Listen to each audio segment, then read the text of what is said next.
Hey everyone, how you doing? It's Amon Green, Green Bay Packers all-time leading rusher, and you're watching Packers Total Access Live, your daily source for Packer content. Go Pack, go!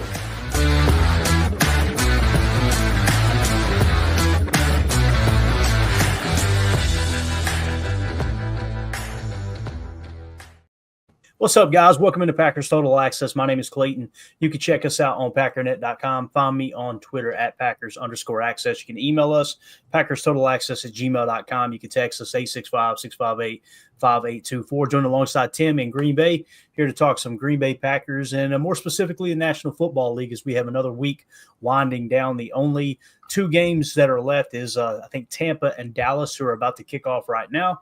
And then, of course, we got the Green Bay Packers and the New Orleans Saints on Monday Night Football. So we'll give you guys all the updates around the league, the scores. We'll give you the updated standings. We'll also give you the playoff picture, all that stuff, as a couple things kind of shook out today. One or two things went our way, but like Tim was saying offline, man, can we get one of these sole teams that could help the Packers just one time, Tim, just once, right?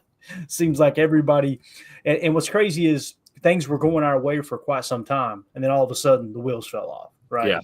Yeah. And the wheels didn't just fall off; the wheel passed us up. You know what I mean? Like it went rolled right by us. So, anyway, though, let's. Well, there we go. Holmes hits on the important stuff. Dallas already eliminated. There you go. So, that's true. All right, let's do this. Let's give a quick shout out to the good folks over at Ticket King, the official ticket provider of Packer Fan Total Access Live. Wisconsin-based since '92, specializing in Packers tickets. They are Wisconsin's largest ticket source with offices next to Lambeau and in Milwaukee. Click on the link in the video description that'll send you to their website, theticketking.com. You can register for free as a customer and go ahead and start shopping for your Packers tickets. Also, check them out on all social media platforms. Again, that's Ticket King, the official ticket provider of Packer Fan Total Access Live. All right, Tim. Well, first things first, man. I know you've been on the road. Did you get a chance to catch up on any of the scores? Anything kind of stick out to you from today that you want to hit on before we get started? Or are we ready just to jump into it, man? Yeah, I caught a little bit glimpses of the Jets game today, and for a while there, it looked like Green Bay East was gonna get it done for the Packers and hand a loss to the Rams, but of course that didn't happen, right? But and then of course, yeah, I caught a little few plays of the absolute dumpster fire that is the Chicago Bears against the Lions today. So that's about it. So I'm looking forward to breaking down the rest of this. Get me caught up here, Clay. I got to get up to speed. Yeah, we will. We'll definitely dive into all of that and get everybody up to date on what happened around the league. First things first, let's hit on the chat here a minute. Andy Watkins was in here early. He says, love what y'all do. Question is, how come we see so much movement pre-snap on the offense, and how are all these movements legal or don't draw any illegal shift/formation penalties? I'd love your insight. He went on to say, I only say this because growing up, I remember I don't remember seeing this during the Brett Favre era, and also rest in peace to his father. Obviously talking about Brett said, I think the anniversary was here recently, either today or yesterday, I believe, of the passing of Irv Favre. He went on to say, and again, love what y'all do. I'm recruiting Illinois followers for y'all, for people who are Packers fans and have nothing but love for what you guys do. This show sucks. Hey, we know you listen now because anyone who listens knows this show sucks. So. But it doesn't suck as much as the Bears. The Bears still suck. Tim, what a crap show, man. Like, seriously, watching that today was just like, are they ever going to get it together, man? And you're seeing everyone come out of the woodwork. Man, Caleb Williams is the real deal. And listen, I don't think he's played horrible. You know, he's protected the football. That's better than what most rookie quarterbacks do, right? But, man, that team just seems like they are it's going to take a complete overhaul for that organization to get things turned around. Man, let me hit on Andy's question there. It's funny that you bring it up. I've hit on this before from an audio book. I played a part of an audio book that was about Bill Walsh, and that pre-snap motion actually was created by Bill Walsh, to the best of my knowledge, and it was when he was in Cincinnati as, I think, the OC, if I remember correctly, and they had a tight end that lined up on the wrong side of the formation.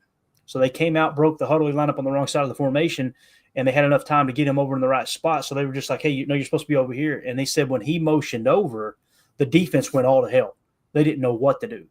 And Bill Walsh catching that was like, hold up a minute, we should use that. we should come out and line up on one side and then motion them over right before the snap. So that's kind of how that began.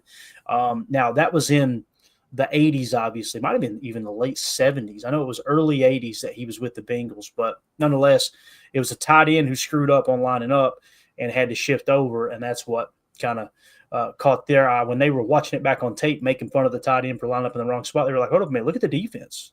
They ain't got a clue what to do right here. So that's kind of how it got started. So as far as the illegal shift in formation, look, I'm not a rules expert. I'm not going to act like one, or nor do I play one on TV, but two players cannot be shifting at the same time is my understanding, right? And you've got to make sure you've got enough players on the line of scrimmage to meet the rules, all that stuff. So there are times when illegal shifts and illegal formation, penalties occur. I feel like Matt LaFleur's done a hell of a job with that, Tim, and keeping that stuff harmless. You know what I mean? I think we've had maybe one of those called on us this year.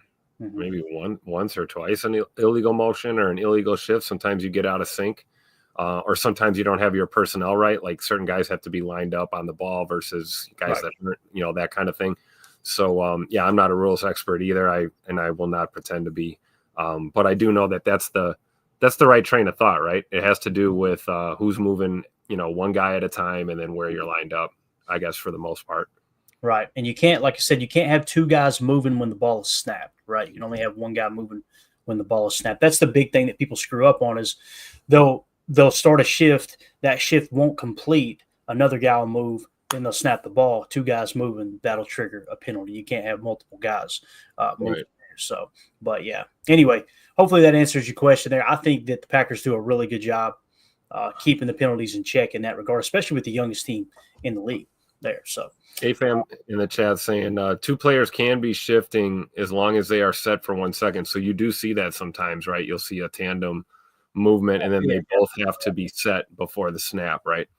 Yeah, and that's why I'm talking about is like I was talking about at the point of the snap. Sure. Right. Yeah. You can't have two guys moving at the point of the snap. You can have one guy with that what we call a cheat motion, right? Yep. They started off calling it quick, and then people around the league started calling it cheat motion. And what it does is it gets that receiver. It's kind of like the old Arena League days, if you'll remember, how they would get a run and go at the line of scrimmage. That was legal to do that, right? Yeah. And they're doing that horizontally to get leverage. So, and it also it battles against bump and run as well. So, anyway, there you go with that. Appreciate everybody swinging through. For sure, if you would hit that like button on your way in. Let's just dive into it, man. Let's waste no time. Let's catch up on the scores from around the league here, and we will see if we can get this zoomed in where everybody can see it. There we go. That's a little bit better. Let's go ahead and hit refresh real quick. And let's just go around the league. Trying to think of which games ended first. I think the Giants were an early game, if I remember correctly. Yeah. So let's just go right down the list here, Tim. The Giants at the Atlanta Falcons, man, Michael Penix Jr. Came out, balled out, right? Led them to 34 points. I don't even know what he finished with on the stat line. I'm sure it was a pretty decent day. 18 of 27 for 202. Actually, he threw a pick. I thought he had better numbers than that. But a lot of defensive scores for Atlanta in this one, I think, too. Is that what it was? He had a couple defensive scores. Yep. I seen him interviewing him at the end of the game, and every time I looked at a play during that game, it was like, man, Michael Penix looks like he's built for this. And I immediately went back, like we do on here all the time. I went back to the draft board, and this is the order that I had the quarterbacks in for the draft. Caleb Williams, Drake May, Jaden Daniels, then Michael Penix Jr., okay? Then I had Bo Nix and J.J. McCarthy. So I had them in that order there. It honestly seems like, Tim, those top five quarterbacks were hits. I think Caleb was a hit. I really do. I don't think he's a bust by no shape. Now, again, will he continue to, or will he become a leader of that team? That's the question, right? No, it's Chicago. Come on now. I was watching going to ruin him like they've ruined everyone else. I was watching his body language earlier too, and I know we're kind of reading too much into this, but I'm checking it out. I'm going, what if this goes south again next year? How long before Caleb Williams is going, I want out of here?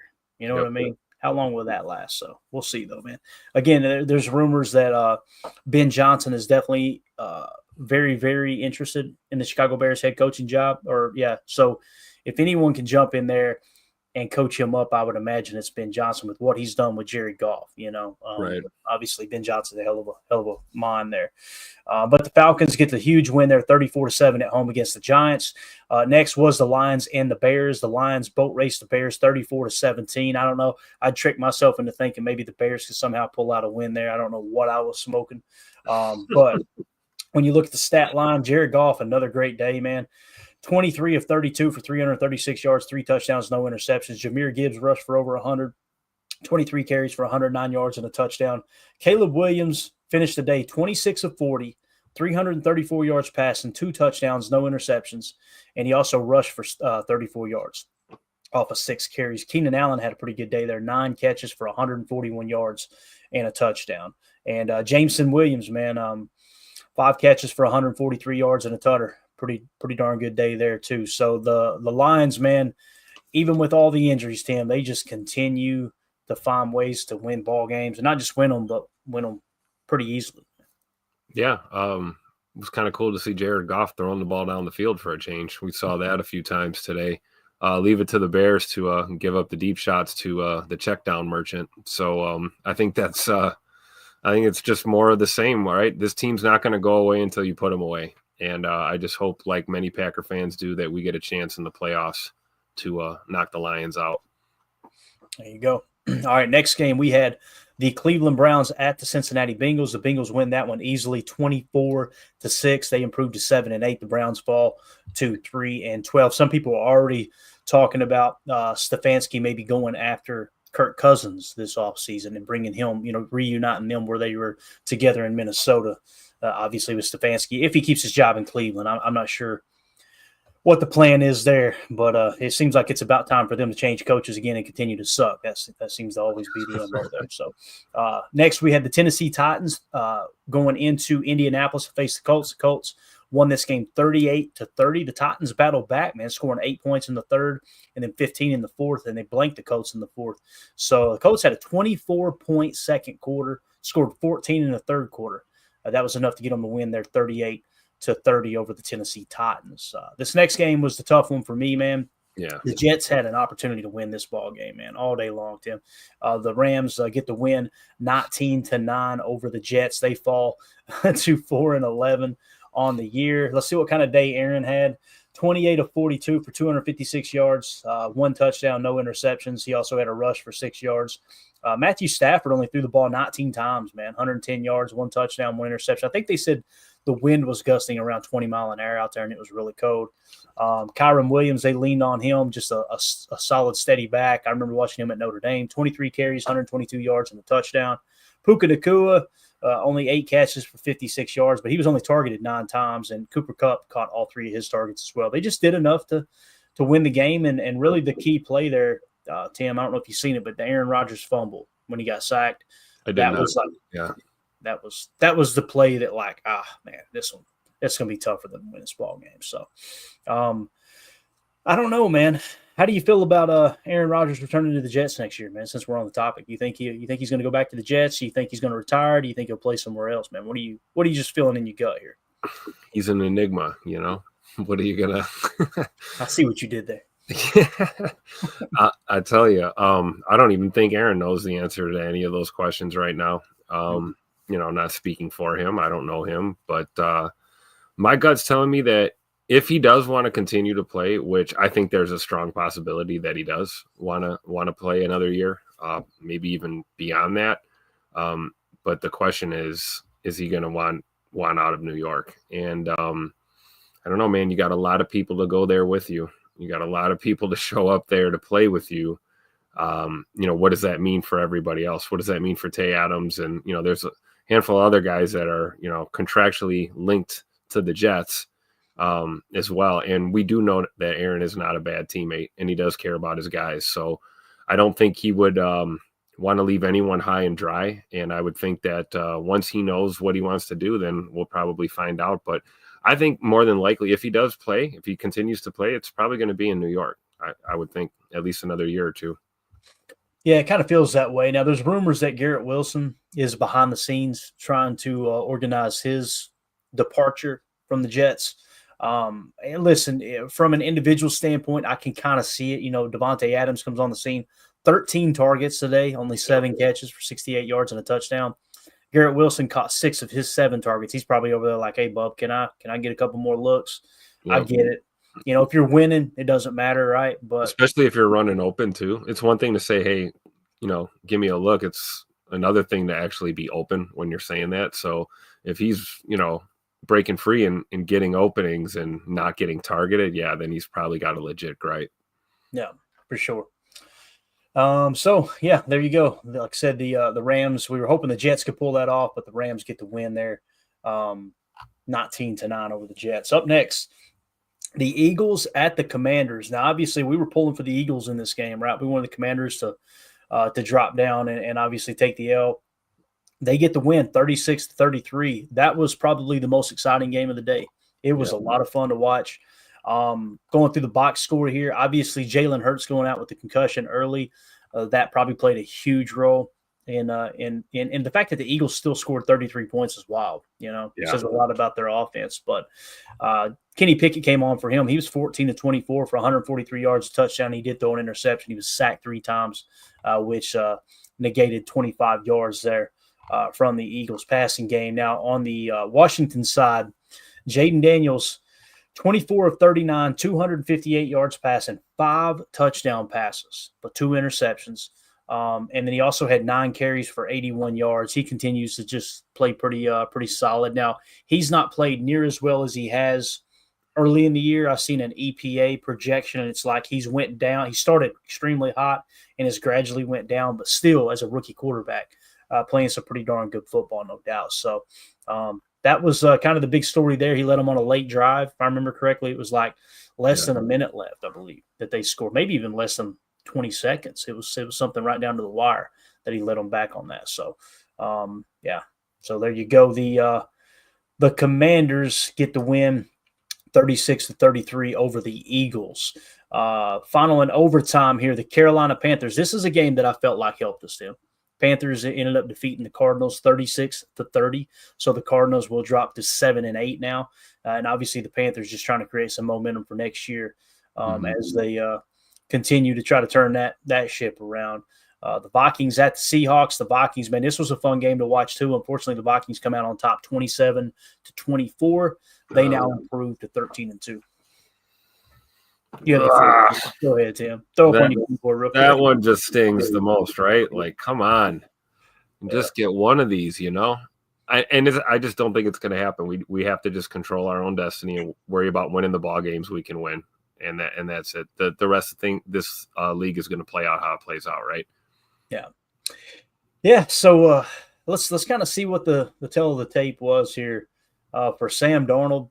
22 of 35 for 246 yards and 3 touchdowns. There was a couple of different plays in that game that he showed extremely high FBI, football IQ. And I was just over here going, hey, look, you got to give credit where credit's due. There was one time where he took a sack late in the game. I know many quarterbacks would have continued to scramble and try to throw that ball and complete it. He knew the situation at hand and was going to try to give his guys the best shot to win. So they just continue to win. Now, if you were to just look at this globally, and this is not a good way to look at the NFL, you could look at this game from a Packers standpoint, though, and say, all right, Green Bay boat raced the Seattle Seahawks, right? And the Vikings barely inked out a win, okay? Both of them were played at Seattle, so they did have that home field advantage, so it is kind of comparing apples to apples. That would kind of give you a little bit of hope, like, okay, this Packers team now probably playing better football than the Vikings team. But you know how it is, man. Every week it's a different matchup. It's a different game planning session. People are going to throw wrinkles in. They're going to change up, and you never know what's going to happen on any given Sunday. But the Vikings sitting at 13-2, Tim, you can't shun that, man. That's something that's real, right? Absolutely. And that was something that going into this year, if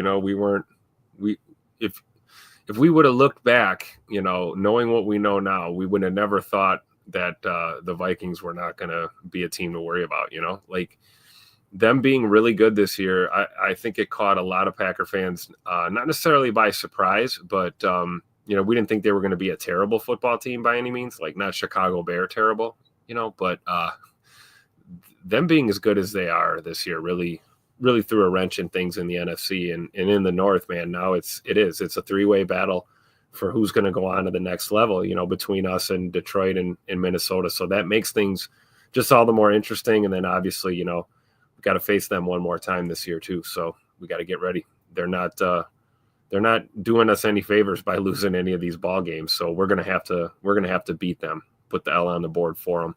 Yeah. And the big thing that sticks out from the Vikings side of things is Andrew Van Ginkel with 2 sacks. So he showed up big time on defense. Justin Jefferson, 10 catches for 144 yards, 2 touchdowns on 13 targets. It's obvious that the Seahawks did not focus on taking him away. They just said, hey, look, let's play our D. And Justin Jefferson burned him, no doubt. I do remember saying during preseason when we or early in the season, going into the season, we found out about J.J. McCarthy's injury and them having to scramble. And, there was a lot of people that thought, oh, boy, they're roasted. And I had actually made a comment that I think they might be a better team with Sam Darnold. And I've never hated to be right before in my life. But, man, that does not feel good because it does. It makes the path a little bit more difficult for the Packers. But I think all in all, we have a chance to win it all this year, just as much as I thought in the past. Oh, I completely agree, man. Again, it's going to come down to it's a whole new season. You just get in the dance. That's it. Whether you're the 7 seed, 6 seed, 5 seed, or the 1 seed, you just get in, and now it's just 4 quarters at a time, right? That's how you got to approach it. So, next game, the Patriots at the Bills. The Patriots almost upset the Bills. This was fun too. At the end of that one, Drake May, you better put some spec on his name. That kid might be a baller.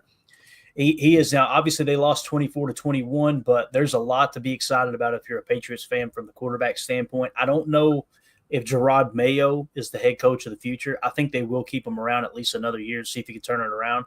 He was kind of that, that coach in waiting that they had handpicked behind Belichick. And obviously, he played for Belichick. He was a middle linebacker back in the day for Belichick. And I think it was right around the early 2010s, if I remember correctly. But yeah, Drake May, 22 of 36, 261 yards passing, 2 touchdowns, 1 interception. It seems like the game is not too fast for him. He's going to make mistakes. Every young quarterback does. But yeah, it seems like he's going to be a good one. I think he will be. He has that factor that we talk about Jordan Love having, where you're going to make mistakes. Just don't let them eat you alive and distract you from what you need to do on the next play. And we saw that with Drake May at the end of that game. He had mistake after mistake and responded and almost got him back in there and stole a win there. Yeah. And the big thing that sticks out here, you hear about Josh Allen, how he carries the team. This team ran the ball 28 times for 172 yards. The Buffalo Bills did. And it was a chilly day up there, obviously, in Orchard Park. But James Cook, 11 carries for 100 yards and a touchdown. Ty Johnson averaged 5 yards a pop, 6 carries for 30 yards. Josh Allen carried it 6 times for 30 yards. And Ray Davis, sweet baby Ray Davis, not a good number, but my boy had 5 carries himself there for only 12 yards. So that was a guy we had our eye on in the draft as well, right? Sweet baby Ray was fun to watch at Kentucky, man. Yeah, sure was. And he's got a great story too behind him. Which if you dig a little bit during draft time, you'll find a lot of guys like that where you find yourself rooting for them on other teams for sure. Yep. All right, next game, the Jacksonville Jaguars at the Raiders. The Raiders win the Toilet Bowl 19-14. We'll just move it along here, and then you think God never farted? In other news, the Dolphins improved to 7-8 as they defeat the 49ers 29-17. The 49ers are officially eliminated from the playoffs this year, Tim. Tell you, man, I was watching that game. I had the tri-box on, right? I had 3 games on the screen at once. Mm-hmm. And I'm just looking up there at the Niners, and I watched like 3 or 4 play sequence. And I'm just like, I remember when the Niners were the bullies. They were the bullies, And wasn't that long ago? Yeah. And now they just Super Bowl not too long ago. Bro, they look like they were just drag assing. They did not want to be out there. It's just like, wow, it truly feels like the window is closed. You see Brock Purdy running for his life out there and just trying to make stuff happen. And listen, he didn't have a good game, don't get me wrong. But man, it just feels like that window's closed right now. They're gonna have to kind of back up, punt, reset a little bit, and try to get things going, it feels like. But couldn't happen to a better organization, Tim. Yeah. Oh no, I'm not a Niners fan at all. But you got to respect the way they run their ship over there. That's not again, I hate to make another Bears comparison, but they're so poorly run. I mean, that's not how things are in San Francisco, right? John Lynch and those guys, they know what the hell they're doing. So, we'll see. Anything can change after a draft and a free agency period. Maybe some shifts in some of your staff, and you could be right back in the mix. But I would agree that right now the window's closed. Yeah, I mean, and the window doesn't necessarily have to stay open for very long in this league. Not everyone gets to be Pat Mahomes and the Chiefs, or Brady and the Patriots, and you get those long runs. Some people their window is 1 or 2 seasons, for some of these teams. So it is crazy to see how they were Super Bowl contenders just a year ago, and now it's playoffs. Don't talk about it. Playoffs. You kidding me? Playoffs. I just hope we can win a game. Thank you, Coach Mora, for that insight. All right, let's look at the updated standings here, Tim, as we're just looking at strictly the playoff hunt in the NFC. This seems to be up to date. I just refreshed it. So what you've got is the Detroit Lions have clinched the playoff berth, as have the Philadelphia Eagles. You got the LA Rams at 9-6 in the number 3 seed. The Tampa Bay, I think somebody's breaking in down there. You hear the dog? They're taking care of it. They'll be all right. Get the heater. Here we go. Let's go. We don't need the heater. Lincoln's got it on lock down there. Somebody's coming in. They're going to regret it the second they step in the door. I think they were just upset that Philly lost today. Is that what it is? That's what it is. They wanted them to win. If somebody comes through that door and they see Edith, they probably think, all right, I can take her. And then they're going to look up and see Lincoln and go, oh, crap. It's like the dog off Sandlot, man. It's just a German Shepherd version. So, I love it. So anyway, number 1 seed Detroit Lions, number 2 seed Philadelphia Eagles. Now, listen, the Lions are sitting at 13-2. The Eagles are at 12-3, so nothing has been decided there in that top seed. Number 3 seed, as it sits right now, is the LA Rams at 9-6. Number 4 is Tampa Bay at 8-6. They just kicked off against the Dallas Cowboys here, so we'll see. Like I said, we're definitely pulling for the Cowboys tonight, as they're much, much lower on the totem pole here at 6-8. They've been eliminated officially, so all these teams with the E's, we're pulling for them here on out, boys. That's the way it's going to work. Yeah. And I don't care how bad you hate the team in the past. So the number 5 seed, the Minnesota Vikings, clinched the playoff berth. They are sitting at 13-2. And the Green Bay Packers are sitting in the number 6 seed at 10-4, with Washington right on their heels at 10-5. So if the Packers can get a win tomorrow night against the Saints, and I think they have a good shot of doing that. Nothing's a slam dunk, but I think we got a legit shot of taking care of business. Then we're going to stay 1 game up on the Commanders there. Will improve to 11-4. So like the way we're sitting there, Seattle today, that's what I was talking about with the Seattle-Minnesota game, is no matter who loses, you're still going to come out better than you were going in, right? Mm-hmm. And in this case, with Minnesota winning that game, obviously Seattle drops to 8-7. We now have a comfortable 2-game lead over top of the Seattle Seahawks and the Atlanta Falcons there for the final seed if things were to go south and Washington leapfrog us for the 6th seed. So we'll see how that shakes out as we get a little later in the hunt here. We got Jacob joining us now. Jacob, how you doing, bub? Here's the guy. I'm doing great, guys. Had a good day at work. Have a new job that I'm blessed to be able to have the red zone in my ear and nobody gives a darn. I was listening to these games all day, bro. So it was very exciting. It was a good week of football. It was a good Sunday. Yeah. Things didn't necessarily work out exactly how we wanted, but am I mistaken? Did we clinch now that Seattle has lost? If we win tomorrow, we clinch. Okay. Yeah, absolutely. United Bates said, "Hell yeah, Jacob." Good to see you, Bates. All right, 2-0 for this. Says, where are you working now, Jacob? Still smoking meats? He's smoking meats over at the Oval Office is where he's at. Is that right? No, I would need a penicillin shot right after that. No, I'll tell you, 2-0 for this. I'll maybe let you guys know where I'm working coming up here because there could be some crossover that'd be cool, but we'll leave it at that. Yeah. Penicillin sponsor the show. All right. So, we were just kind of hitting on the playoff picture. Is there anything else you guys want to hit on, Tim, Jacob, either of you, before we move it along and kind of look at the playoff simulator? No, I mean, I was listening to you guys as I was coming in to to the house here, so I'm up to speed with what you guys were talking about, and yeah, I'm good to go. All right, good deal. Tim, you good, man? Yeesh. All right, good deal. Let's move it along to the playoff simulator, and we'll kind of see how things may or may not shake out here in the next day or two. We'll try to get this to where y'all can see it pretty decently. And slide down. I think that looks pretty decent, don't it? Yeah, we're all right. So here's what we're looking at. Tomorrow, obviously, all these games have been registered other than the Tampa Bay and Dallas game. So let's just take a look. If Dallas were to win that game, let's see if anything changes in that sense. You got Tampa Bay as the 4 seed right now at 8-6. If Dallas were to beat them, Atlanta jumps to the number 4 seed. Okay. And obviously, if Tampa beats Dallas, then they're going to climb to the 3 seed, and the Rams are now officially the 4 seed. So really, really interesting how you got a little bit of a shakeup that could potentially happen there tonight. So, and in terms of the Packers and how this is going to play into their playoff hopes, again, if we win tomorrow night, we're still the 6th seed at 11-4. Okay. If we were to lose tomorrow night, we fall to the 7th seed at 10-5. Right. So that's how it currently sits. So if they were to somehow, some way have a hiccup tomorrow night against the Saints, a banged up Saints team, we're still the official 7 seed going into week 17 is how that would play out. So let's say that Tampa wins there, and then let's move on to week 17, and let's just strictly focus on the Packers. This is assuming the Saints win, okay? This is kind of worst case scenario here. And let's say the Packers lose next week to the Vikings, all right?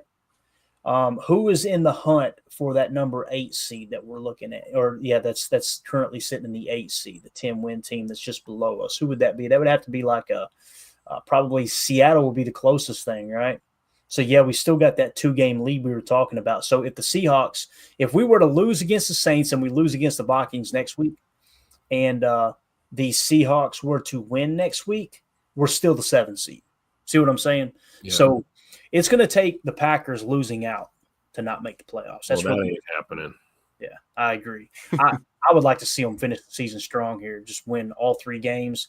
And if that were to happen, like if we go out and we beat the Vikings, we're climbing back up to the 6th seed. See there? Now, let's go to Washington. Who are they facing next week? They're going to be playing the Falcons. The Falcons are no pushover, man. They see how many points they scored today, all right? So let's say the Falcons win. Obviously, we stay with the 6th seed. If Washington wins, then they're going to hold on to the 6th seed, and we'll sit in the 7th seed.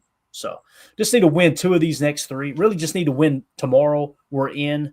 And then let's really, really key in on let's be playing our best football, our healthiest football going into the playoffs. I mean, really, if Tampa lost tonight and then Atlanta, gets hot, Atlanta could steal that division. Oh, absolutely, man. Theory, and I don't know.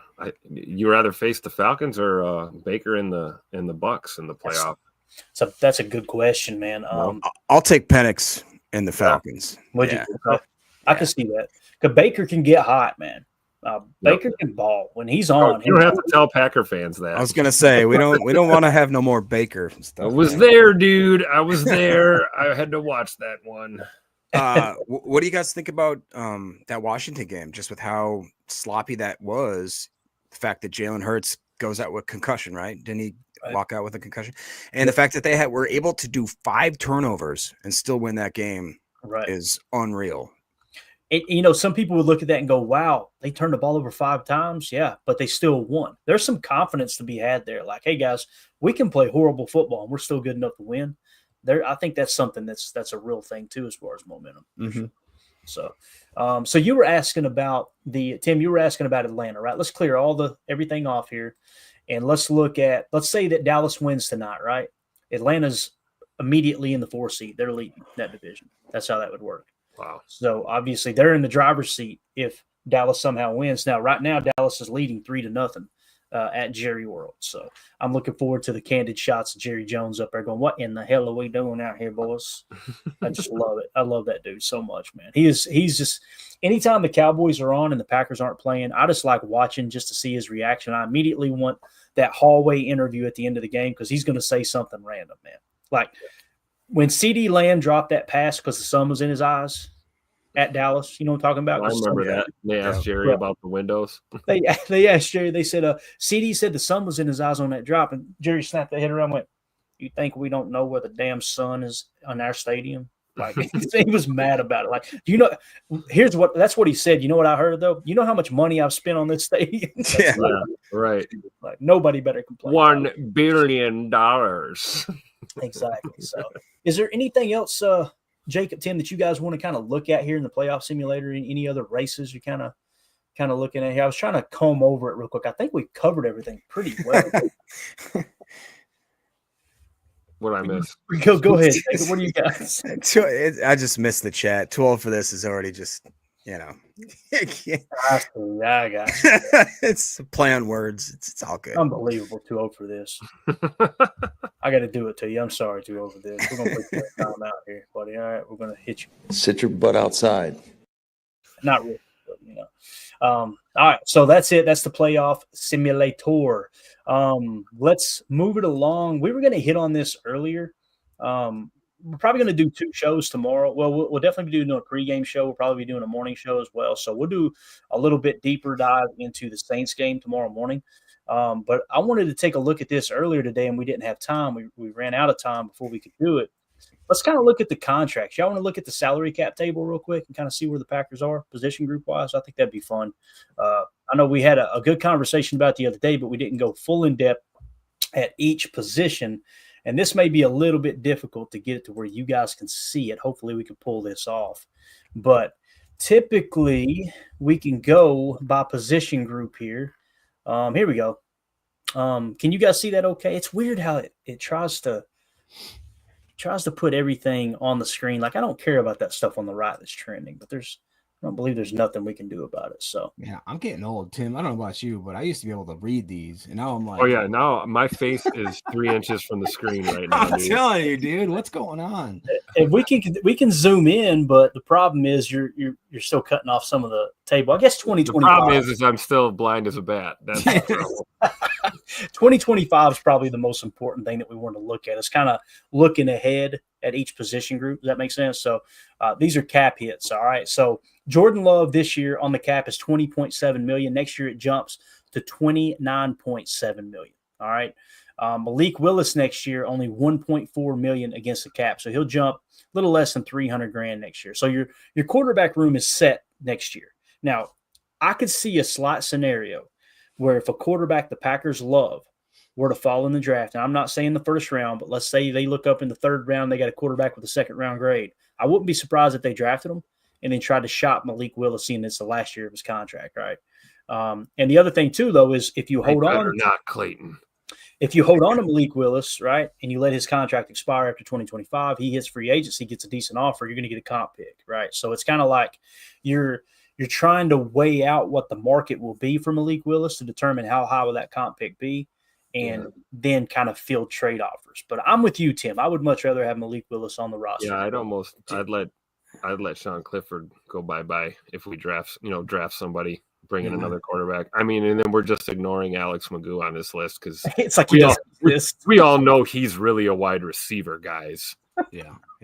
It's so true, man. Do you guys think that there's any? I mean, Malik Willis is perfect. I'm talking like it, just picture perfect puzzle piece for what Matt LaFleur needs from a backup quarterback. Do you think that he demands that type of attention or salary on any other team? Because it's not necessarily that he's going to be a drop back quarterback. Matt LaFleur schemed that dude into existence. I mean, I'm wondering if you've got enough on tape now, Jacob, that maybe he gets a starting opportunity somewhere at the right, organization. You think that could happen? I mean, I think he's proven that he can start and win in this league. Right. He's got that on tape, and you're right. All credit to Matt LaFleur and the Packers and what they were able to do with him on short notice. You're talking a few weeks, and this guy was playing top caliber football. So, I'm saying not being a bona fide starter somewhere, but going to a camp and being able to compete for a starting role somewhere, I see as possible for him. Right. Yeah. And again, I don't think there's any harm in shopping him. And who knows, man? A team might pop up and go, "Hey, we'll give you a 2nd round pick for him." Now you're flipping a 7th for a 7th for a 2nd, right? Yep. And if you have someone that you kind of got your eyes on as a backup quarterback, I feel confident about this though. Holy crap! I agree with something AFAM said. I put that up for you, Timmy. I thought, hey, Wow, I'm with you, AFAM. I'm with you, brother. Yes, cut the check. Read it to the folks read it to the folks here. Oh, yeah, for those of you listening on the pod, just the tip though.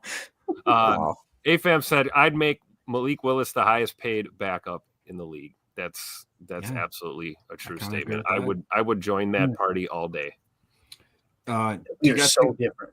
Do you think this is a fair comment to back up that last comment by 2-0 for this, which says Malik Willis and Brandon McManus changed the trajectory of this team? I think that's a wonderful point. I was just ready to say. I was going to say Josh Jacobs changed the trajectory. Yes, Josh Jacobs X, but two guys that we don't talk about a lot. Brandon McManus complete. I mean, I don't know if y'all saw, but Brad Narveson was out there kicking again today. Yep. Shanked it. Yep.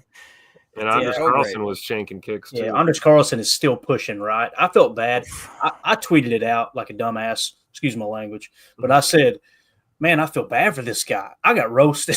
I don't feel bad for him. Boom, roasted. Screw that guy." I was like, "All right, I'm sorry. I'm going back into my hole here. I ain't saying another word." No, I think it's a pretty fair statement, right? McManus is McMoney. That's what he is. He's McMoney. You know, especially anything inside of 50, which is honestly that's where we need him to kick. Yep. I don't want us in a situation where we need some 58-yard field goal, you know, to try and win a game. Put him in a situation where, you know, you're within his range and he's going to split the uprights. Yeah. CJN said, "Yes, you did, Clayton. Yeah, appreciate you defending me today, CJN.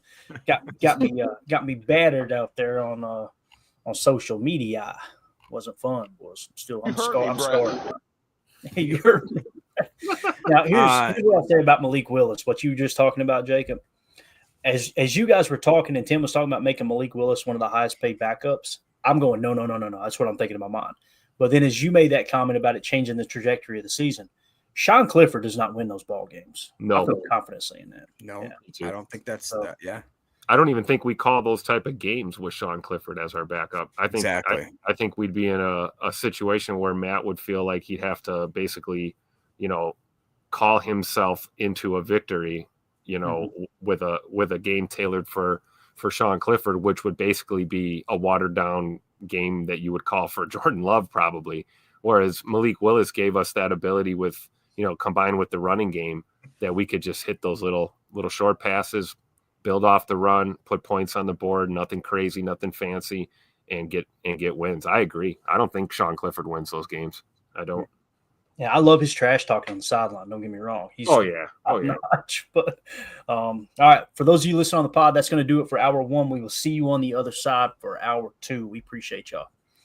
All right, let's keep it moving here. All good in the chat says right programs for quarterback matters. Look at Darnold and now Cousins. It's a great point. Yep. It really so is true. Yeah. All right, let's move along to running back. This is where it gets really exciting. So here's some guys. Yeah. Josh Jacobs, this year his cap hit was only $5.3 million. Boy, you talking about a steal this year, right? Yeah. Now, keep in mind, the cap number is going to go up from here on out, obviously, but the majority of the guaranteed money is going to be gone, and people see that 5.3 and say, "What are you talking about, Clayton?" Meaning, after year 1, you can get out from under that dead cap number, right? That guaranteed money, if you will. It would accelerate, but you would start to free up money, meaning you probably save a little bit of money in year 2. We won't pull up his initial contract. We'll definitely save money in year 3, but there's no way we're looking to get rid of Josh Jacobs anytime soon. This dude, he's going to be on the roster for at least 3 years, period, case closed. Right? We'll be lined up outside the offices at 1265 if they even think about moving him. That's exactly right. So $11.3 million next year is what he's sitting at right now. Here's the thing, too. He may want some more guaranteed money next year, and rightfully so. That's where if he goes to the organization and says, "Hey, man, you seen the year I put together. Give me some more guaranteed money," that could end up benefiting the Packers, as silly as that sounds. You guarantee more of his contract, and you'll be able to shave some of the cap hit off. You can tack on a voidable year or 2, spread it out over the duration of the cap. You could probably lower that $11.3 million cap number next year if you play it just right. I'm not saying they should do that. I feel like we're in pretty decent cap shape, so don't really have to worry about that right now. A.J. Dillon. Bye-bye, Toby. All right, let's move it along. Now, unrestricted free agent next year. 2-0 for this says it sucks to think that Dylan is likely gone. It's so true though, man. Now here's the deal. We got him back on that weird little, rare contract. Now I won't go back through all the details of that. It was kind of like a 1-year tender type thing. 1.2 million against the cap, obviously not bad at all. If he's healthy, is he worth 1.2 million? I think he's worth that kind of money, but he's not worth the roster spot. You know what I mean? Yeah, like that's what I'm saying. He's probably worth that money on another team. Yeah, you don't want to see him start over Emmanuel Wilson, Chris Brooks, or Marshawn Lloyd, right? You just don't. Nope. And that's not a knock on anything. We all love AJ Dillon. He's Wisconsin's own now, as far as we're concerned, right? We're claiming him, and he'll always be one of those fan favorites and all of that. But when you're talking cap hit and you're talking about the future of your running back room, I don't know. I don't see that scenario where he's taking a roster spot in Green Bay. Yeah. Joseph in the chat says, I don't want AJ over even Brooks. I completely agree with that. Jacob, do you agree with that? Like Dylan kind of seems like the 4th best running back on this team, maybe 5th best, right? Yeah. It just is, unfortunately, just the case, and it's nothing personally. If this game was about personalities and guys that have Jordy Nelson would still be playing wide out. Absolutely. I mean, guys that connect with the community. I mean, holy cow! I really do think AJ Dillon will be a part of this community. I think he's done the smart thing. He's a very smart man. You can tell that about him just from his demeanor. I think that he made several business decisions in the Green Bay area to make himself kind of stay here. I don't want to speak out of turn, but I think that's what I remember seeing, just certain things that, his family, his wife's family is here. He said he's in love with this place. He doesn't want to leave. That being said, I'm sure that if somebody calls and says, hey, bro, we're going to give you $3 million to come over here and ride pine, I don't think he's going to turn that down, but I think that he'll come back to Green Bay, Door County at some point. And, thank you for your service, Mr. AJ Dillon, barring any sort of craziness or injuries like you guys talked about, man. Even Chris Brooks, definitely Emmanuel Wilson, and definitely I want to see what Marshawn Lloyd has to offer. So, unfortunately, I think his time is probably coming to a close. Yeah, I can see that too. I mean, we have to be real too. We saw some flashes from Ellis Merriweather too during the preseason. That's true too, dude. Yeah. So we can't completely write him off either. So that makes it even more complicated to think about keeping a guy like AJ in the lineup. And I think Ellis Merriweather will be, unless he gets signed to an active roster, he's going to be on the practice squad again next year. I think your running backs are on this page. Marshawn Lloyd at $1.2 million. Emmanuel Wilson, exclusive rights free agent. He'll be back. There's no doubt in my mind. Chris Brooks at $1 million flat. Obviously a great deal there. He's only getting paid $813,000 this year. And then you got Ellis Merriweather as a practice squad back that you can elevate because of injury if you get into a situation, right? So, yeah. Raider McCready says change his position. That's right. What will we put him at? Hey, get him to learn how to snap. Just do that long snap, baby. That's terrible. Can't touch him. Kicker. Yeah.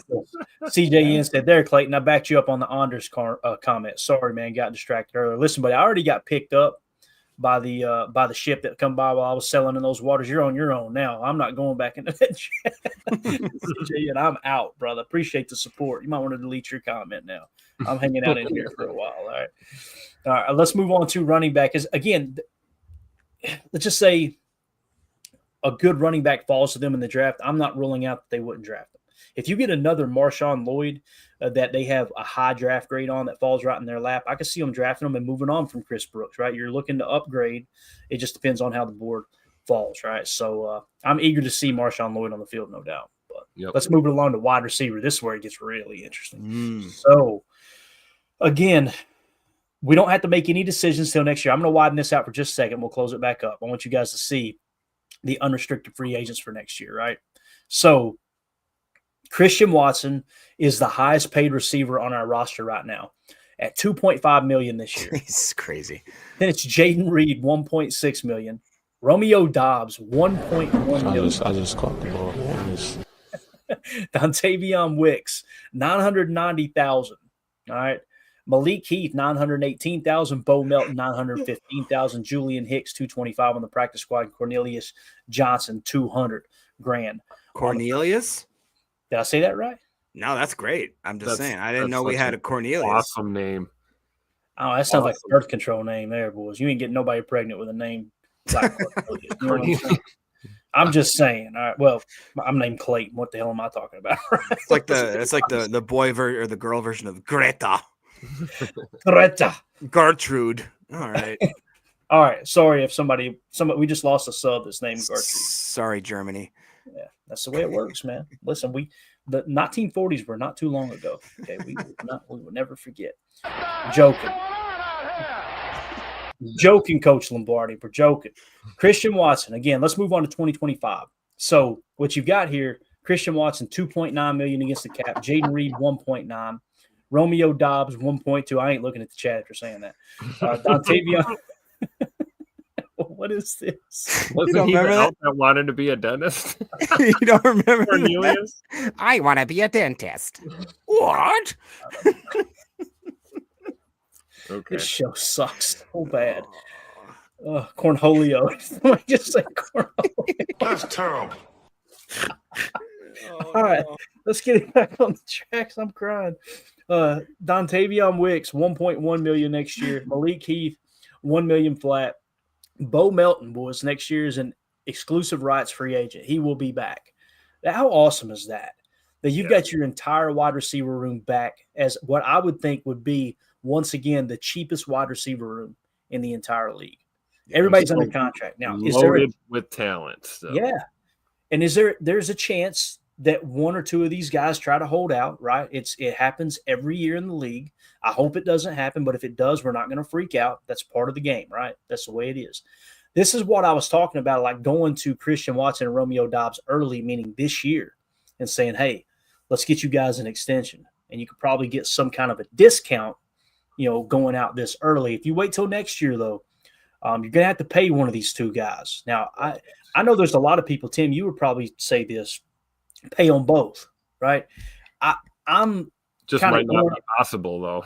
Right, and I'm going off of like precedent. What the Packers have done in the past, have they ever paid two wide receivers top 10 wide receiver money? Has that ever happened? And whether you think they're worth it or not, that's what they're going for because that's what the market, when it's your turn, it's your turn, right? So for me, if I had to choose between Christian Watson and Romeo Dobbs, it's tough. I mean, it's a real tough decision, but I'm probably going Christian Watson over Dobbs. That's me. Ooh. So I want your all's take. If we had to decide right now on one of those two receivers, you have to pick between the two. Who would it be? Because it's tough, man. I'm telling you, I understand the Romeo Dobbs argument. I really do. Correct me if I'm wrong, Clayton, but that means you've changed that because I remember we talked about this midway through the season, and I believe that you said – correct me if I'm wrong, but I thought me and you agreed that Christian Watson is that more flashy player. He's going to demand a bigger signing contract with another team because he could be that big hitter kind of playmaker. Did that change, or am I putting words in your mouth? I don't remember what I ate for dinner tonight, so I probably would. The way my stance has always been on it, and again, I don't know if I've conveyed this well enough on the show, is you got to look at the specific positions and the role they play. So Romeo Dobbs is a boundary X. That's predominantly what he plays. He can play everywhere, don't get me wrong, but he's that boundary X player. So he's a walking, talking, explosive play waiting to happen. That's what he is. To replace him, what you got to ask yourself is, who on this roster can you replace what Christian Watson does? Have you guys seen what he's doing with average yards per catch? It's crazy. Yeah, it's crazy. So, Romeo Dobbs isn't doing that, and I don't think Romeo Dobbs can do that. And Bo's got the speed to take the top off the defense, but I don't think Bo is his number one. He's not as tall or as lanky, but he's just as physical and fast. I just don't know if he has that same field tilting ability that a guy like Scoot does. I put Scoot in that same. He's almost like in that Justin Jefferson kind of range of just a big, fast, good, sure-handed target down the field. Here's the thing too, like what you said with Bo Melton, Tim. If you had to pick one player on this roster who isn't named Christian Watson that would replace Christian Watson, it'd have to be Bo. Bo's got that. Have to be. Yep. Right. So this is what I'm talking about, modeling the roster, right? And this is Bill Belichick 101. who of these guys can replace Christian Watson? Not that he would be better, but who would you try to replace? It'd be Bo Melton for Christian Watson. Yeah. Now, do the same thing with Romeo Dobbs. Who would you replace him with?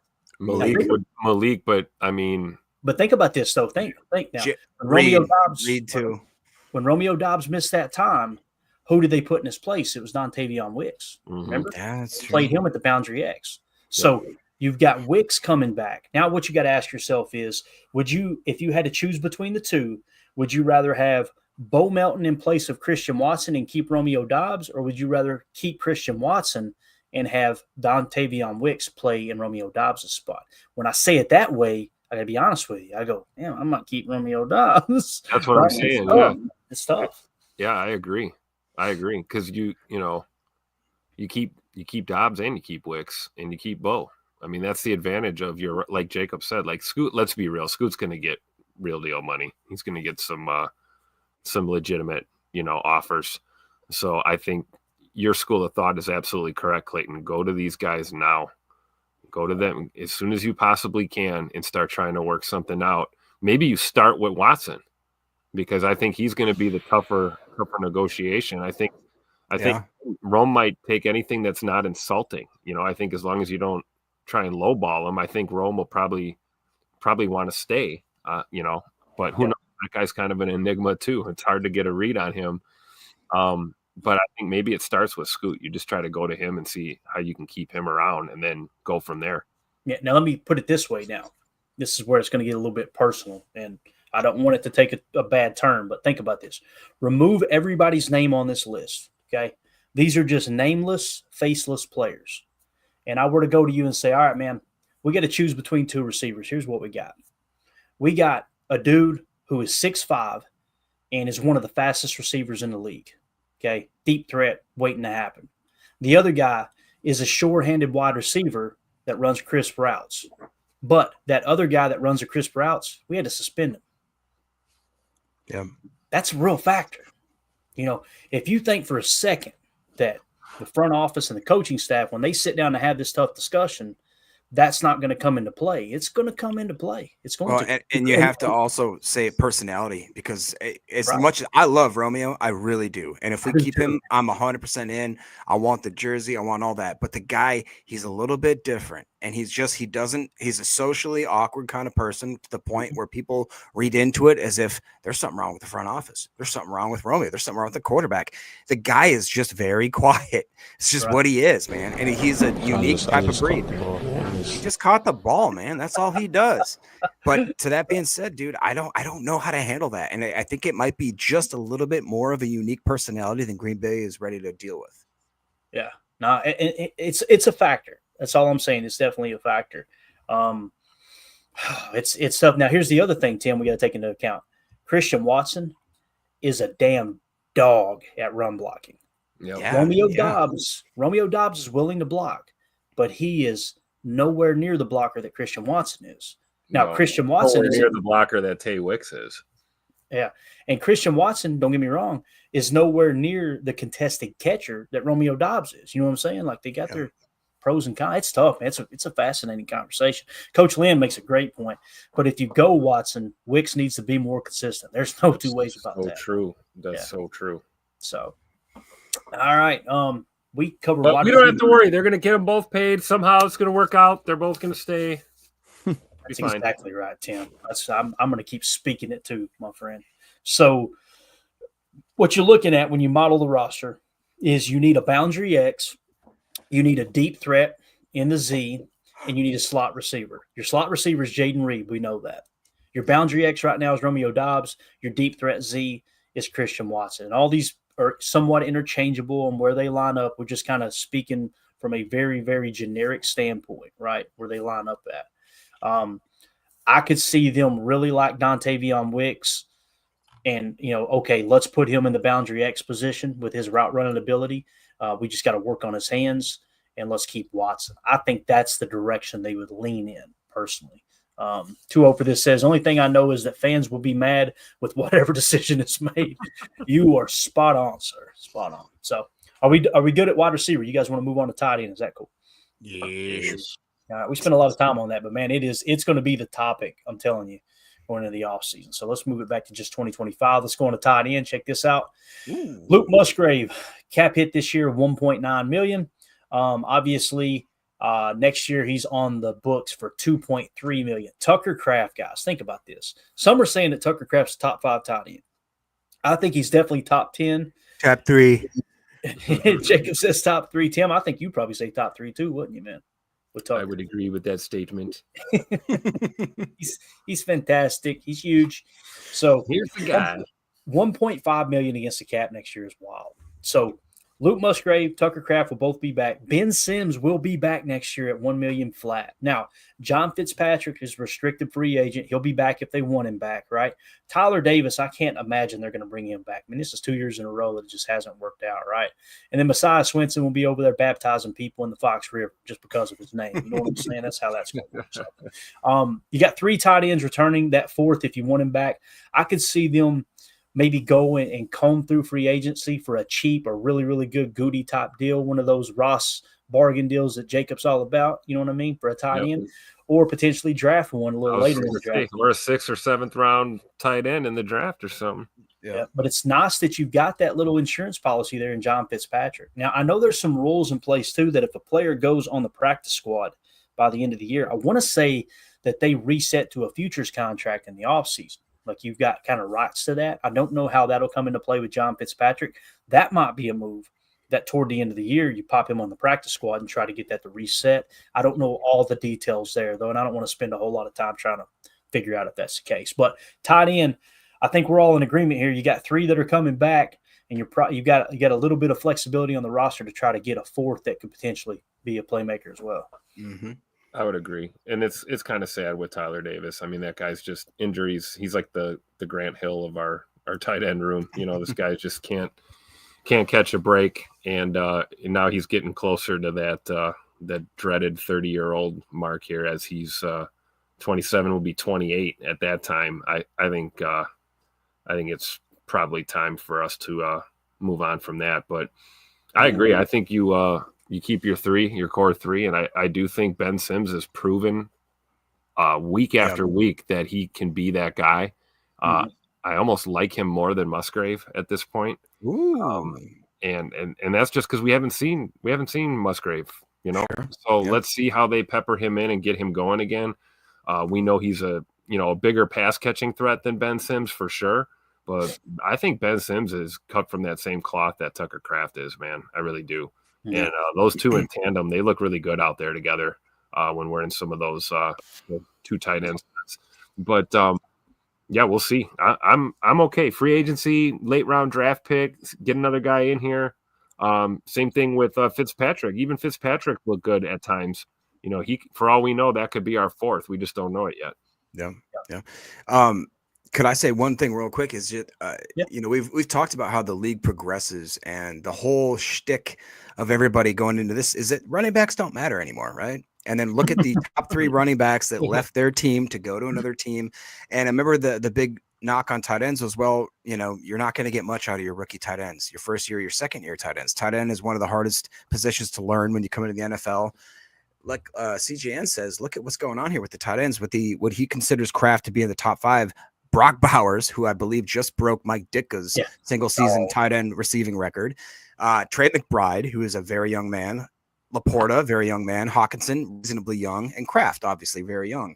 All of a sudden, it seems like in the last 2 seasons, the tight end position has become a position of value. Again, with that lost resurgence of the running back, where it's like guys that we know it can block. And one of the reasons that I think Tim would agree with me that we could categorize Kraft in a top 3 position there is because he can block, he can catch like crazy, he has yak, and he just has that mentality. He's got the dog type of Gronk. Like, I think Gronk was literally, I love Gronk, but that guy couldn't. I'm surprised he remembers how to spell his name sometimes. All right. So I think Kraft, I love the guy, and he seems to have a little bit more upstairs. Right. So I think that he can actually contribute more in so many more ways. And like Tim said, I think Sims and Kraft are just kind of those similar type of players where it's like they are somewhat of the old school tight end Y inline prototype, but at the same time they have this weird new thing where you can flex them out in the slot and all of a sudden they're making plays. Yeah. Yep. And that kind of goes back to the wide receiver talk too. Think about this. Hear me out here a second. What if you bring back Ben Sims and John Fitzpatrick, right? And you've got you go and get, say, a fifth tight end. Just keep this in mind.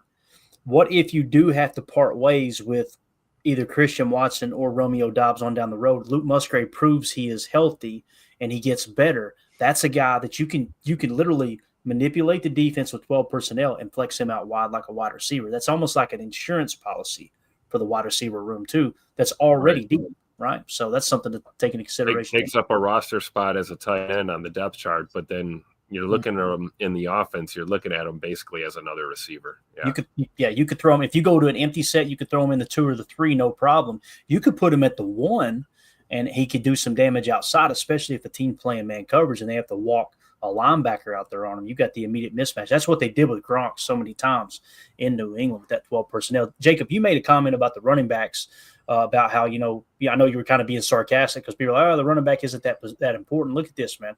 The top running backs in the league, check this out. Saquon Barkley at 1,688 yards, right? Where are the Philadelphia Eagles in the standings here? Oh, they're leading their division. Got it. Okay. Derrick Henry with the Ravens. 1,474 yards rushing, right? Where are they at? Oh, they're in the wild card, so they're a playoff team. Josh Jacobs with the Packers, 1,147 yards rushing. That's a playoff team with the Packers sitting at 10-4. You see what I'm saying? Like Kyron Williams, running back for the Rams, 1,121 yards rushing, right? What do we see the Rams do today? Well, they're leading the NFC West now. And Bijan Robinson with the Falcons, who many people criticize the Falcons for drafting him so high, 1,102 yards rushing, averaging 4.7 yards a pop. They're on the cusp of making the playoffs potentially there. So you got the top 5 backs in the league are on playoff teams. I mean, it's a real thing, man. It's important. And I know you were being sarcastic. I'm not saying, hey, you were wrong in this. I know what you were doing there. It's just, as you were talking about that, I'm going, that graphic that we keep pulling up for the weekly update, man, every playoff team, every good playoff team has a solid running back, period, case closed. Yeah. Some of them have more than one. They've got 2 or 3. Exactly right. All right. So the other thing I want to do, the reason I widen this out a little bit, Ben Sims is actually a restricted free agent in 2026, so we could have him back in 2026 as well. And I also wanted to point out, look at how many years, like somebody in the chat, I know we already passed it up and it's okay. They had talked about go ahead and sign Tucker Kraft to an extension. You don't have to worry about it until 2026. Right. That's crazy. Now, they may go to him in 2025 and say, hey, let's work out a long-term deal because it will work out, But again, you got to take what we're saying, the chat saying what we're saying as fans, hey, we should do this, but you also got to run it through the filter of precedent through Goody. What have we done in the past, right? Gas up the forklift. Let's go. Forklift certified, baby, right there. Truck Norris. Worst Photoshop I've ever done. Look at the size of Tuck Norris's head on that body right there. Yeah. It's a lot of neck. Is that shot of Tupac LaFleur yelling at the Lions fan before the game? That was actually the shot. Remember when he was trying to call the timeout? Oh, yeah, and the ref was looking right at him, and he was like, what? And then you notice the Chiefs, the damn ball boy on the sideline was able to call a timeout for the Chiefs. Oh, yeah. Unbelievable. Don't get me started, Jacob. Don't get me started. I heard you over. Oh, yeah, you're trying to gas me up. That drives me crazy, man. It's unbelievable. Hey, can I real quick just throw something on the screen while we're still talking tight ends? Yeah, as long as it's PG-13. It will be. All good says both Kraft and Musgrave ran 4.6 40 times, and then Mr. Holmstead comes back and says Sims was faster than both. I don't know if that's true. If y'all can get me that in the chat, that would be great. But also, too old for this comes in with the obviously always seasoned chat here. He goes, Kraft is Ricky Bobby, Sims is John C. Riley, and Musgrave is the French guy from Talladega. Peanut butter, Ricky Bobby. What do you say? Formula Yeah, no, Jacob, listen, you probably don't remember it, just like I don't remember what I ate for dinner, like I said earlier. But when we signed Ben Sims, you were excited as hell. Yeah. And I remember rolling my eyes going, Jake, he probably won't even be on the roster by the end of the year. To be fair, I get excited about all the undrafted free agents. But it was, remember the RAS was in the 9s, if I remember correctly. It was crazy, right? Yeah. And I'm pretty sure someone pointed out on the show, and keep checking the chat for the update there. There it is, 4.5 is what I was going to say. Someone told us he ran a 4.5 40, 4.59 40-yard dash, Ben Sims. Wow. And he's blocking like a hoss cat right now, too, man. We've showed multiple times he's had pancake blocks when they come out in 12 personnel. Him and Tucker Kraft lined up together on a running play is something to enjoy. That's exactly right. Leaves these defensive linemen like this, bro. You know what I'm saying? Like, can I catch a break here? Let's move it along to offensive line. We got about 10 minutes here, man. This flew by. I love talking salary cap, though. So we've got 13 guys on the roster here, including the GOAT, Michael Jordan, when he's not hitting game-winning jump shots. He's also all in. So it is funny to see how many players in other sports are named Michael Jordan. You just know why they were named Michael Jordan. You know what I mean? It's like all the kids in Wisconsin that are named Brett, right? The Seattle defender, I believe, is named Kobe Bryant. And every time I say it, I'm like, oh my gosh. Yeah, exactly. Talk about some big shoes to fill, man. Holy cow. Right. All right, so let's look at offensive line. Let's focus on 2025, okay, and then we can expand it if we need to. So Elton Jenkins this year, $14.4 million against the cap. It only jumps to $17.6 next year. I feel like that's still for Elton. Hopefully he plays a little better as we move along here. Obviously he's had kind of a down year according to PFF, but you look at other measurables and sacks allowed, things like that, he's played pretty darn good. Josh Meyer is obviously going to be an unrestricted free agent in 2025. We've talked about that quite a bit. We can revisit it here in just a second. Jordan Morgan will be on the cap next year at $3.2 million. He was our first round pick this year. Sean Ryan on the cap next year at $1.6 million. Andre Dillard will be an unrestricted free agent. I don't think anybody will miss him, to be honest. I'm not trying to be mean, but Zach Tom next year, boys, $1.2 million against the cap. Wow. If there's a holdout on this team waiting to happen, it's that one. Yeah. And it's smell an extension coming. Or Walker, to be honest. I mean, dude, left tackle. Mm-hmm. He's been playing better than I think any of us ever thought was possible. The Rasheed Walker one's interesting because left tackles get paid a ton of money. A lot of money. I know. It's like, are we willing to pay him top 5 left tackle money? I can't definitively say yes. Well, at the same time, trying to keep Zach Tom exactly. Happy. Yeah. Exactly. And here's the thing. I want everybody to be well aware of my stance on this. The second that Zach Tom says, I'm holding out for a contract, I'm going, get that man his money. I'm saying it right off the bat. The fact that he's made $1.1 million this year and played like a top 5 tackle, the second he wants the money, you need to give him the money, man. Please don't go down that road of and listen, we go back to precedent. Goody was always willing to pay a star tackle top money, right? We've seen it across the board at a fault with David Bakhtiari, right? So Zach Tom, $1.2 million against the cap next year. And here's the thing too. If we sign that extension going into next year, which most likely will happen, that's typically what they do with these players who are not first-round picks, and you can hit them with the fifth-year option. What will typically happen is it'll get done in camp. And when it gets done, that cap number for 2025 may increase with the extension to absorb some of that cap hit early where you can spread it out later, right? Joseph in the chat, back the Brinks truck up for Zach Tom. Amen to that. Amen. And I don't even want to – I'm not going to say it. I was going to walk down the potential negative side of it. I'm not going to say it because I don't want to jinx it. That would be absolutely horrible. Rasheed Walker, $1.1 million. Again, that's the tough one. I'm going to go around the horn with you guys and you give me your full assessment of the offensive line. But Jacob Monk, $1 million flat. If he can work himself into a starting job or a key contributor next year at $1 million is going to be a heck of a bargain. Travis Glover, $1 million flat. Kadeem Telford is an exclusive rights free agent next year. So if you want him back, you can bring him back. And then, of course, these guys on the practice squad should reset to roughly a 2-year deal with the futures contract. And Donovan Jennings, Marquise Hayes, didn't even know he was on the roster, and Michael Jordan making a cool $67,200.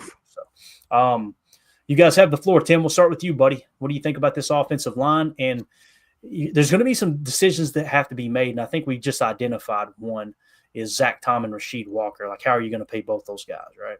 You're going to pay Zach Tom first. That's the first doggone thing you're going to do is get Zach Tom his money. I'm getting the tacos de carne asada and making sure the check clears before I go for the pollo loco or whatever the heck it's called. Right? Go ahead. No, but you got to get him paid. I think you're right. If you even know that the writing's on the wall that he may or may not be a holdout, just get it done. Get to work. Get something drafted. Get it signed. Get it done. Because then we're going to understand a little bit better about the other issue we need to address, which is, Rasheed Walker at left tackle potentially. So, you get the deal with Zach Tom done, puts you in a better position to understand what you need to do to try and keep Rasheed Walker. I look at Josh Myers, good old Joshy boy. I don't know, man. My gut's telling me Jacob Monk might be our center of the future. If that's the case, then I think Josh just goes to free agency, and best wishes to him. We were here last year with JRJ, right? A guy that you really love in the locker room, and you love him as a teammate, but it was time. It was time for him to go to the market and get a contract somewhere. And then I think Andre Dillard probably gone, right? And I am kind of excited about both Glover and Kadeem Telfort as kind of like your contingency plans and waiting if something goes south with Rasheed Walker. It brings some value too, but definitely priority one is, like back up the Brinks truck. Absolutely. Get Zach Tom his money, get that away. Yeah. I know for one thing is for sure, and that's that Emilio wants Travis Glover next year for sure. He's going to have that guy penciled in. Personally, he wants to play slot receiver. He wants him to play both sides like Travis. Yeah, Hunter. I've went so back and forth on Josh Myers, and this year all of a sudden, of course, it's his last year when like his back's to the wall, and we have to decide whether or not we're going to pay this guy real money. I'm not ready to pay him real money, even though I think that if this was like if Josh Myers would have played like this in year 1, year 2, year 3, I would have given him the money. I would have, and I like to see the progression that we talked about with Sean Ryan and guys. I think Dillard's gone. Yeah, it's weird to me. And you guys correct me, Tim, if I'm wrong. Is it not?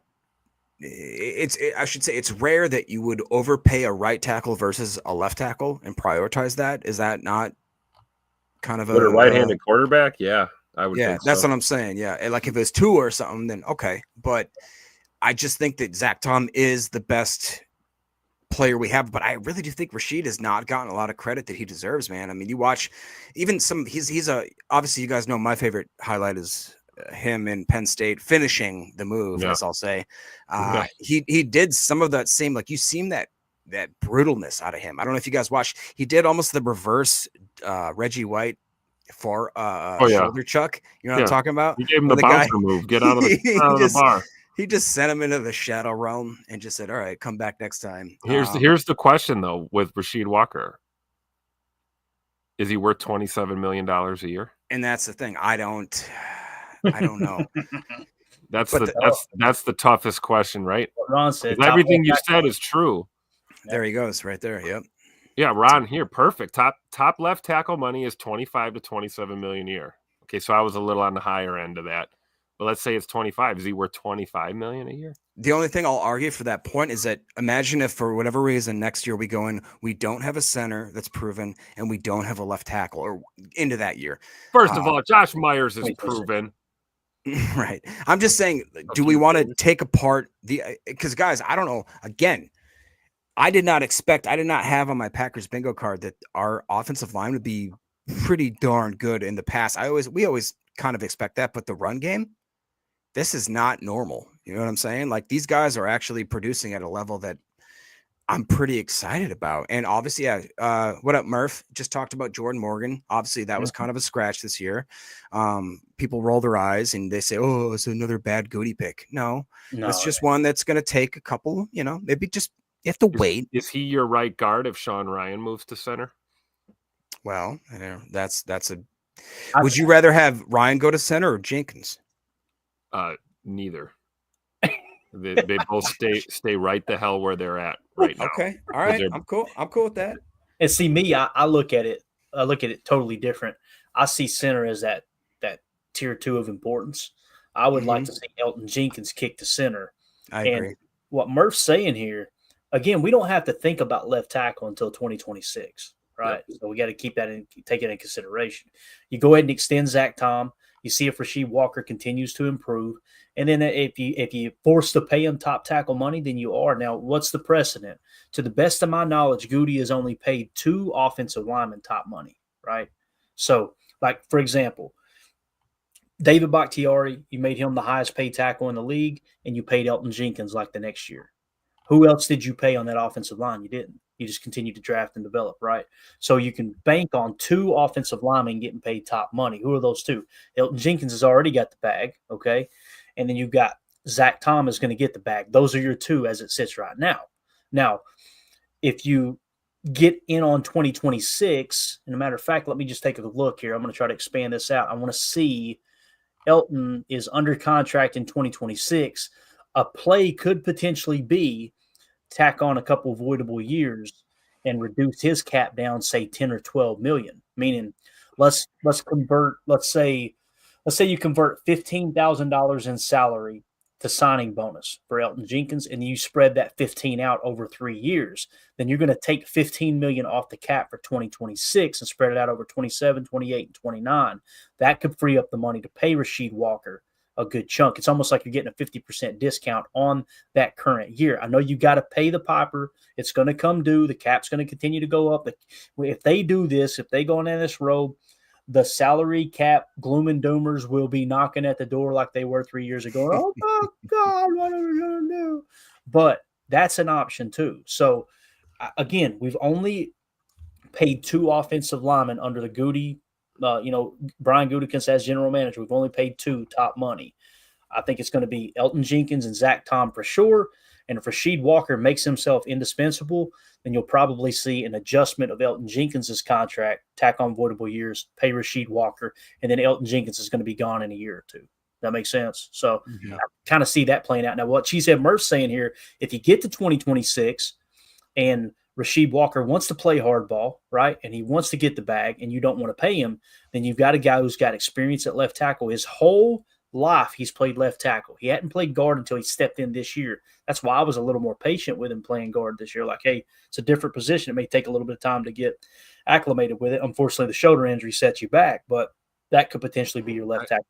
I think there's something to be said, though, about because I agree with what you're saying. Coach Lynn had a question, or basically in the chat too, said kind of the same thing. Do you think Morgan can play tackle moving forward?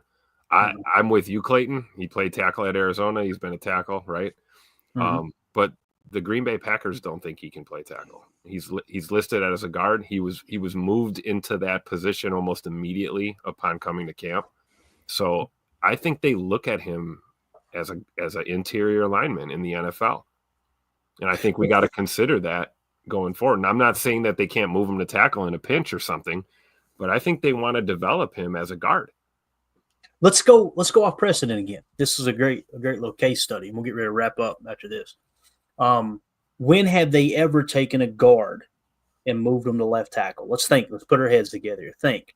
In the last 10, 15, 20 years, when was the last time the Packers took a guard and moved them to tackle, moved them to left tackle? I cannot think of a time. Jenkins, though, technically, for a time? Yeah, just for a short stint, but it was just to fill in for injury, right? So I'm talking about like to make them the starting left tackle. That's essentially what we're talking about, assuming everyone is healthy, right? Chad Clifton was your left tackle, remember? Yeah. They drafted Brian Bulaga, and they tried him at guard, and he stunk at guard, so they moved him to right tackle. And then they hit on David Bakhtiari late in the draft, and he replaced at left tackle. You see what I'm saying? Mm-hmm. So you're saying that moving him to guard in his rookie year was just to like get him to the field, let's see what we can do kind of thing? You talking about Bulaga? No, I'm talking about Jordan Morgan. Because like you're saying, no. What I'm saying, Tim, I'm agreeing with you. I'm saying they must see him as a guard because now listen, they could come out and move him to left tackle. That could happen. I'm just simply saying it would break precedent. You know what I mean? That's exactly. So. And that's not my opinion or your opinion. I'm saying that it seems to be what the facts are right now is that he's a guard. They're looking at him as a guard. And I think you're right. The very unlikely chance that they're going to move him to tackle. I don't know. Yeah. Now, if push came to shove, right, and you had to have a left tackle, I could see them moving Zach Tom from right tackle to left tackle, and trying to replace him at right tackle because left tackle is way more important than right tackle. But right now, it's not a problem we've got because Rasheed Walker is one of the best pass blockers in the game, And it's generally not common or very easy for a right tackle to move to the left and vice versa. But man, if there's a player that can do it, it's Zach Tom. Yeah. Exactly. He's just so damn versatile, man. He can play everywhere on that line. Yeah. Yeah. Why aren't we? We're done talking about him for center. Who's Zach Tom? Zach Tom. We were talking about him playing center for a while. Yeah, I've never liked that idea, to be honest. It's he can do it. And you guys remember he filled in a pinch. Was it last year, I think, that he came in at center? And he played damn good. The offensive line got so much better when he filled in for Josh Myers at center. I remember that specifically, that game. Because I remember it was Mike Wall talking about it, was like, holy cow, did this offensive line take off when Zach Tom went to center? But it's just so important at right tackle, no doubt. Especially seeing that you want to run the ball as much as LaFleur does and all that. So, man, we covered a lot here, boys. We hit the whole offensive side of the ball. What we'll do in the morning is we'll pick right up where we left off for Good Morning Lambeau, and we'll do the defensive side. But I think we came away with more questions than answers, to be honest with you. But it's going to be cool to see these storylines kind of play out as we move into the next year. Too old for this. Figured it out. Put A.J. Dillon at center. Done deal. Yeah. Boom. All right, Jacob, you got anything else you want to hit on, Bub, as we wrap up here? We're a little over, but this was fun, man. No, but one thing that I just popped into my mind earlier today when we were watching the games is like, if we could go through, we all had our guys in the draft, and all of a sudden you're starting to see these guys pepper in. One of them was at the end of the Seahawks Minnesota game. Me and Tim talked about AJ Barnes was a late round Michigan tight end who had a similar type of RAS as like the early round guys, but for whatever reason was fallen. Guy made a miraculous, I should say miraculous, but a very good AJ Barner, is that who it is? AJ Barner, yes, yeah, my bad. Michigan tight end, and almost won that game for the Seattle. So, and I've seen a lot of other players around the league where it's like, oh, I remember that guy. And I will just say this: as we go into the playoffs, we're going to win the Super Bowl, obviously. But if something were to happen and we don't quite reach the pinnacle, the peak of the, bringing the Lombardi Trophy home, just guys, be excited. I had a weird, excited moment today when I thought, worst case scenario, we don't even make the playoffs. What happens? Well, the next day we wake up, we do Good Morning Lambeau, and we start talking about draft prospects. And we just start the cycle all over what we did from these last few years. It's fun. It's really fun. I almost look forward now to the off season in a way. I shouldn't say more than the season because that's crazy, but it's a whole different. It's a whole different, like, I love looking at the draft. I love looking at the prospects. I love looking at the offseason, then going into the training camp. Guys, it went by so fast. And I think we're really excited to have more seasons going in because we're starting to get better at this. I'm going to be, we're really, you guys, Clayton specifically with his board, that thing gets more tweaked and more tweaked and more every year to the point where it's starting to be like, yo, the Browns are going to call Clayton at any point, and Clayton's going to say, "I'm busy." Clayton. Now it's funny though because every year when the board's complete and we get one or two rounds of the draft, I go, "Damn it, I should have changed that." And hold on, Clayton, I got Goody on the phone. Hold on. Goody wants to talk to Clayton. Hold on. Yeah, Goody says, "Stop." He said he's going to have to call you back. He's a little busy right now. No, it's a fun time, Jake. I know exactly what you're talking about. I've already thought about how we're going to organize everything as we get into the off season. Free agency last year was a blast. You guys remember, like the top guy on our board for in terms of like free agent potential was like Xavier McKinney. And I'll be damned, we went live right during free agency, and what happened? Packers are one of the top. Well, I think it was the Packers and the Eagles were after Xavier McKinney, if I remember correctly. And to land him was just an absolute blast. From a long way from the Jimmy Graham signing. Yeah, and Jacob, here's what's cool. We're going to be in Green Bay for the draft this year. Oh, yeah. Live show from the Airbnb for the draft party. It's going to be absolutely awesome. And we may have what I thought we'd do is have a couple people over there on site so we can have them call in and chat about what the environment's like, all that good stuff. It's going to be awesome, man. So Fred McFarley says, you guys had the best draft day coverage by far, not even close. Appreciate that, Fred. Thank you, bud. We have fun with it too, man. We really do try to have fun with it. We don't want it to be just boring looking at spreadsheets, but it's just fun to try to figure out what's going on, and try to, again, total access. We named it that because we want to look at it from the team's perspective, not a fan's perspective. You get the shock effect. You get people out there complaining, cussing, screaming, drunk on podcasts, and I got you. There's a place for that.